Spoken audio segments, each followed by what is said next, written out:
Gostaria de convidar agora à nossa tela Mário Goulart, analista CNPI pleno, criador do canal O Analisto. Mário, é sempre um prazer tê-lo aqui na nossa programação. Muito obrigado por ter aceito o nosso convite.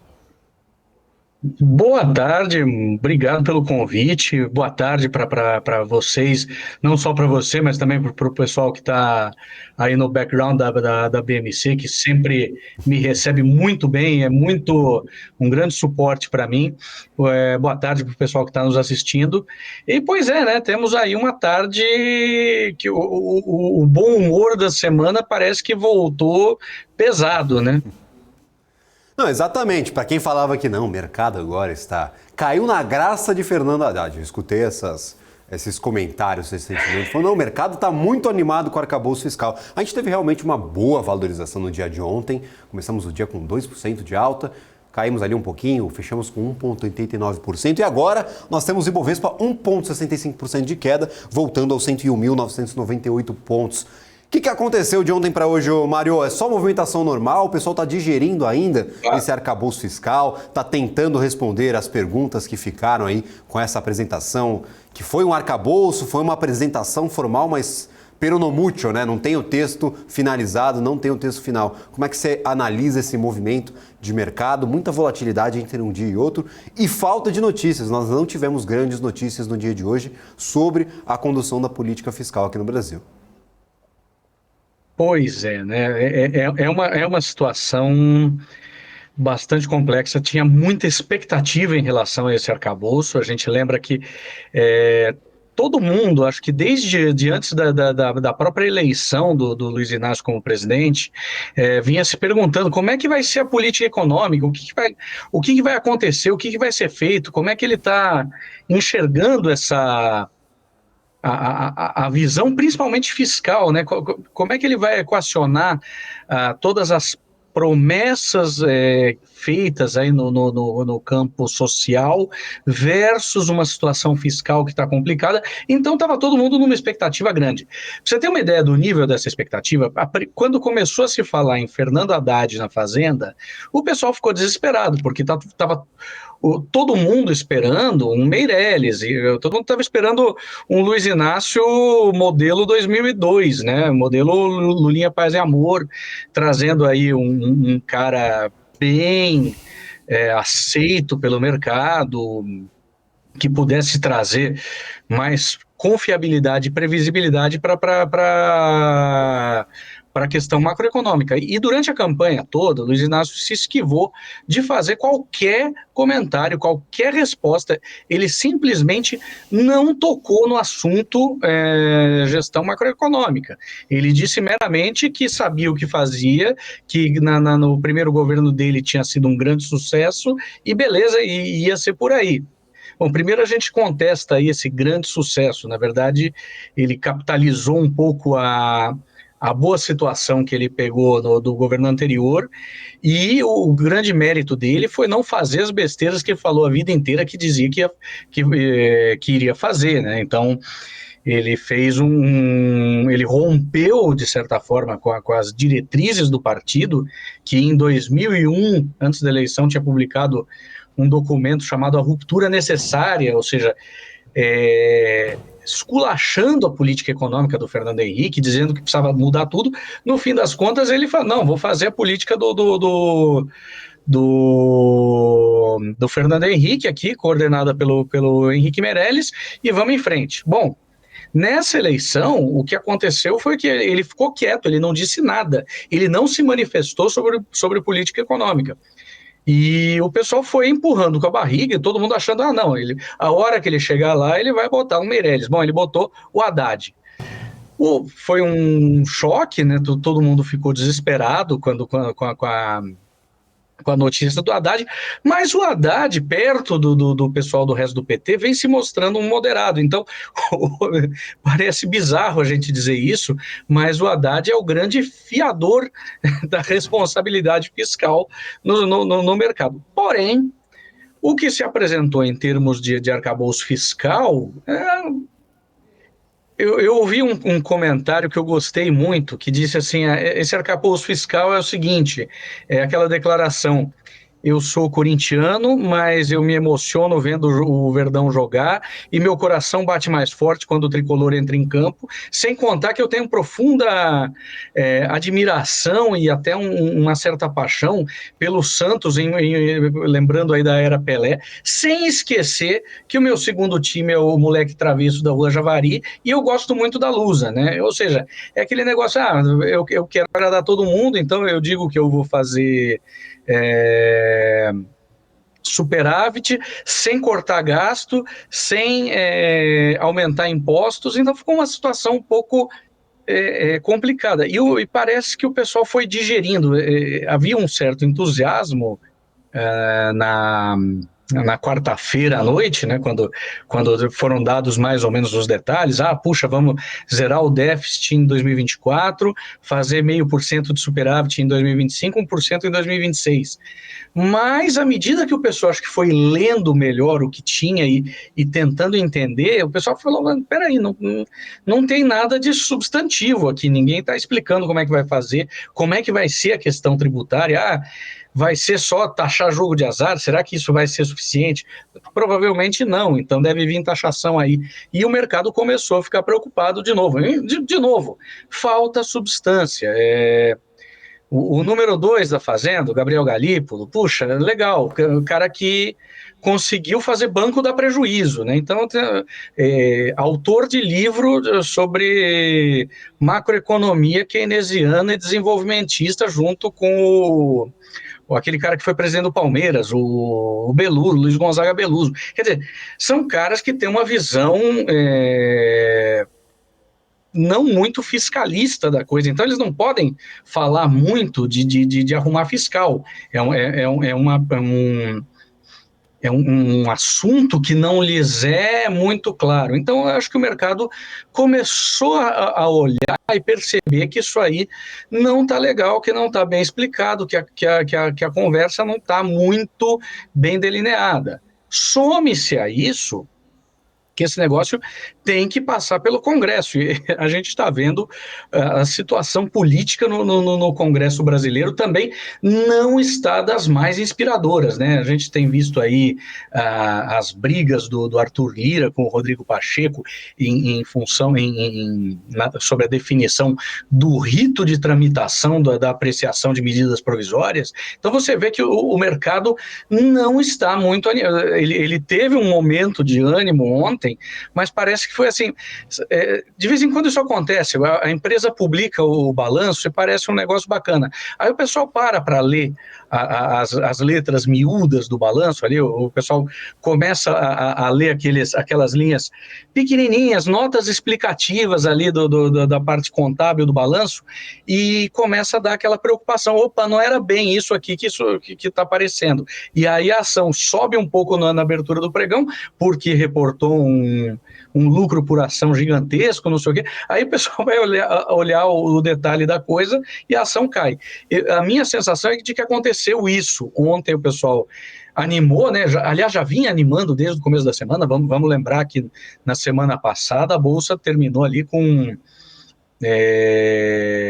ela chegou a estar abaixo dos 99 mil pontos, ela voltou a superar os 100 mil pontos, tal, que era uma preocupação grande. Essa é uma barreira psicológica importante. Os 100 mil pontos do Bovespa se tornou há muito tempo, tanto de quando se previa que a Bolsa iria alcançar os 100 mil pontos, como agora quando ela perde os 100 mil pontos, é uma preocupação grande.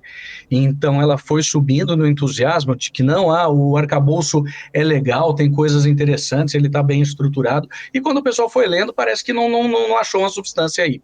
Então, acho que essa é a grande mensagem do que aconteceu esses dias. Maravilha, até trouxe o nosso mapa aqui um pouco mais explicado.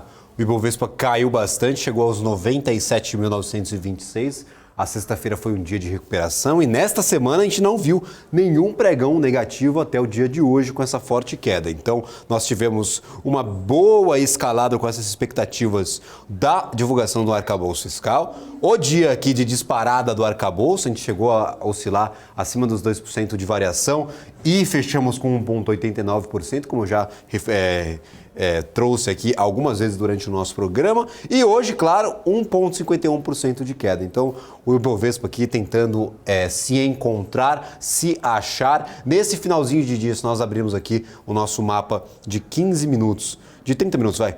De 30 minutos nós tivemos uma queda durante todo o dia e agora uma leve recuperação. Eu acho que meu mapa deu uma desconfigurada aqui, mas depois eu trago. Até durante todo o dia nós tivemos uma forte queda, agora nesse finalzinho, na última hora, uma leve recuperação. Vamos ver para onde que vai esse Ibovespa até o fechamento, até o finalzinho aqui do dia. Mário Goulart, outra pergunta que eu tenho a lhe fazer é essa questão envolvendo grandes companhias brasileiras que se envolvem em alguns imbrólios. Hoje nós tivemos a notícia de que a Vale, ela terá de pagar junto com outra companhia cerca de 10 bilhões e 300 milhões de reais pela tragédia de Mariana. Isso já foi há muito tempo, a Justiça agora está cobrando esse ressarcimento, esse apoio às instituições que estão, claro, prestando serviços às famílias, tentando reorganizar o local. Nós também temos um desastre posterior, que foi o desastre de Brumadinho, e Vale é uma grande companhia, bateu os R$ 120 aí há pouquíssimo tempo, pouquíssimo tempo eu falo em termos de anos, né? Há poucos anos atrás estava em R$ 120, a gente teve uma queda brusca quando aconteceram essas duas tragédias, mas o ativo está precificando para cima novamente. Mas ainda há umas chagas abertas, há essas chagas abertas que devem ser solucionadas pela companhia. Vira e mexe a gente tem alguma decisão da Justiça referente a essas duas tragédias. É uma preocupação para o investidor que está posicionado em Vale ou em outra companhia que está envolvida, claro, em grandes tragédias que estão, claro, sendo decididas na Justiça, até que ponto elas têm de ressarcir ou não a sociedade. O investidor deve prestar atenção nisso ou só olhar para a operação está de bom tamanho, Mário? É bom ter isso em mente. Eu não acho que isso seja um determinante. Isso aí vai quebrar a Vale. Não vai quebrar a Vale, mas pode acontecer. Existem situações de risco. Eu conheço bem a Vale. Eu trabalhei e até hoje eu dou consultoria no mercado ferroviário, então eu tenho muito conhecimento de Vale. Eu já estive algumas vezes lá em Carajás, já estive nas operações aqui de Minas Gerais, conheço as ferrovias, tanto a Estrada de Ferro Carajás como a Norte-Sul relativamente bem, não tanto quanto o pessoal de operação ferroviária lá, mas conheço bem. As operações com minério sempre envolvem algum risco ambiental. Isso existe, isso não é impossível dissociar, pelo menos no atual estágio da ciência, você não consegue fazer uma extração mineral sem algum impacto ambiental. Infelizmente, aconteceram aí algumas fatalidades, até pelo que eu entendi, a avaliação de risco de uma das barragens não foi feita da melhor maneira possível, então existe uma preocupação. Lógico, as empresas têm seguros para isso, elas têm uma série de mecanismos de mitigação de risco. É lógico, nós estamos falando aqui de vidas humanas, de problemas ambientais que são irrecuperáveis, mas do ponto de vista financeiro, ou seja, do ponto de vista do acionista, vale a pena ter em conta que a empresa tem, quando você for fazer lá o seu scorezinho de avaliação, sempre recomendo que você faça um score de avaliação de uma empresa, tanto do ponto de vista dos múltiplos, dos números, de como a empresa, como é que é a saúde financeira, mas também das questões operacionais da empresa. Puxa, ela tem algum monopólio, ela tem alguma patente, alguma coisa que seja muito difícil de ser quebrada, de ser replicada. Por exemplo, a Vale tem aí Carajás são jazidas aí que, a última vez que eu vi, dado o ritmo de crescimento da economia previsto, seria alguma coisa para quase 500 anos de consumo de minério de ferro. Então ela tem ativos realmente irreplicáveis, só que ela tem, evidentemente, uma liability, aí, um ponto fraco que tem que ser considerado. Eu não acho que isso seja uma questão para dizer, olha, não tem ação da Vale, não compre Vale, não Isso é um problema sério que é incontornável. Não é assim, mas você tem que ter em mente que essas coisas acontecem. Eu lembro do dia da tragédia de Brumadinho, teve uma queda brusca durante alguns dias, foi até, acho que aconteceu num feriado, acho que no aniversário de São Paulo, acho que foi no 25 de janeiro, na época a Bolsa fechava, né, nessa ocasião, e no dia seguinte a ação da Vale abriu despencando, mas depois ela se recuperou e voltou a subir, chegou a R$ 120, depois ela foi caindo mais pela questão do fechamento na China, do fechamento da economia chinesa, que é o grande cliente da Vale, mas hoje as perspectivas são boas, a Vale, a China, a economia chinesa voltando a girar, lógico, não vai ser mais com a exuberância que já teve antes, porque a gente sabe que tem uma sobreoferta de imóveis na China, então talvez não tenha tanto aquele crescimento tão exuberante, mas sempre vai ser um mercado interessante para a Vale. Mas eu acho que não deve ser assim um item que você não deve ter Vale. Se você tivesse assim, um problema de corrupção corporativa, não, puxa, vamos falar do ESG, né? Falando do ambiental, legal, tem um risco, mas relativamente bem gerenciado, lógico, fatalidades acontecem, e 2 fatalidades aconteceram em seguida, Mariana e Brumadinho, mas não é um grande problema. Você tem um problema ético na empresa, governança, vamos entrar no G, né, governança, aí eu já fico mais preocupado, mas da mesma forma, tivemos problemas éticos com JBS e nem por isso a ação deixou de valer. Tivemos problemas éticos com Americanas, ela perdeu boa parte do seu valor, mas não perdeu todo o valor. Eu acho que são mais preocupantes os problemas éticos nas empresas, porque esses são mais difíceis de mitigar, de contornar. Uma fatalidade ambiental, você consegue ter um seguro, um problema ético, não tem seguro que cubra. Então, essa é a minha visão. Eu acho que não é... Existe o problema, mas não é algo que você imediatamente descarte a ação. Eu lembrei de uma outra aqui que é interessante, que é um problema muito antigo, de vez em quando a gente fala disso, é a B3. A B3 tem uma liability de uma multa que não é nem dela, é da BMF. Lembra que a B3 é a incorporação da Bolsa de Valores de São Paulo, da Bolsa de Mercantil de Futuros e da CETIP, que é a Câmara de Liquidação de Títulos Públicos. De títulos públicos, isso aí, títulos privados, desculpa, CETIP. Foram 3 ações, a BVMF3, a BVSP3 e a CTIP3, que se fundiram hoje a B3SA3. A B3 ela tem uma liability do tempo da BVMF, né, da Bolsa da BMF, da Bolsa de Mercantil de Futuros, que vem de 1999, de quando teve aquela macro desvalorização do real, logo na esteira da reeleição do Fernando Henrique. E que está lá, ela estava colocada nas notas explicativas da empresa como improvável. Um belo dia, o conselho se reuniu e decidiu trocar o status dessa liability, que é de alguns bilhões de reais, para possível. A ação despencou no dia seguinte. Mas não é isso que vai quebrar a empresa, entendeu?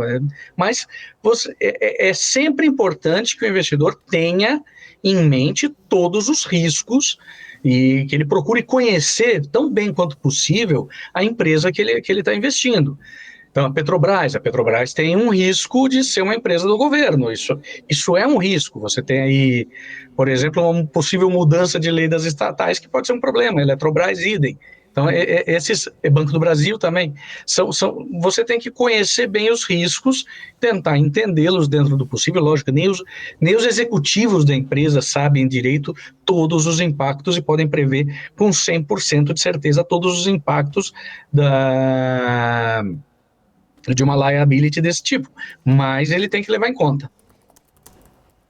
Maravilha, eu trouxe aqui inclusive o dado, a gente relembrava aí essa questão da oscilação de Vale no tempo. Eu trouxe o dia 25 de janeiro de 2019, dia da tragédia, é claro. Nós tivemos uma forte queda para o ativo, cerca de 8%, e olha esse gap de abertura para Vale no dia 28. Nós perdemos 18% aqui só nessa variação entre o dia 25 e o dia 28. Então, o dia 25 nós tivemos uma forte queda para o ativo de Vale, abriu com bastante força, abriu gapeada para cima, mas, claro, perdeu valor, e 18% de queda para o ativo no dia 21 de janeiro de 2019. De lá para cá, nós vimos o ativo, claro, ganhar um pouquinho mais de força e chegar ali também aos seus R$120, que foi esse histórico recente aí que nós vimos das máximas para a companhia. Mário Goulart, analista CNPI pleno, criador do canal O Analista. Seja sempre muito bem-vindo aqui à nossa programação. Agradeço imensamente por ter aceito o nosso convite para bater esse papo sobre o mercado, tanto essa reação diária quanto algumas companhias específicas. Eu quero falar um pouquinho mais sobre B3, mas em outra ocasião. Acho que tem bastante coisa para a gente falar sobre a companhia, se acompanha de perto a empresa. Então, muito obrigado por ter aceito aí o nosso convite. Eu é que agradeço, obrigado, um bom fim de semana para vocês, um bom fim de semana aí para toda a equipe aí no background, para o pessoal que está nos assistindo, bom fim de semana, pessoal que quiser me acompanhar, que não conhece, dá uma olhada no Instagram, @oanalisto, no meu canal no YouTube também, onde eu faço toda manhã antes do pregão, em torno de 6h30, um pouco antes das 7, eu tenho o Expresso do Analista, e agora nós estamos fazendo das sextas-feiras, daqui a pouco depois do fim do pregão, eu vou gravar o Happy Hour do Analista, onde eu ainda não é ao vivo, eu estou gravando por enquanto, mas eu bato um papo ali de uns 10, 15 minutos sobre o que de melhor e o que de pior aconteceu na semana, brincando um pouco, tomando uma cerveja, um negócio mais descontraído. Obrigado, pessoal, Maravilha. E um ótimo fim de semana para todo mundo.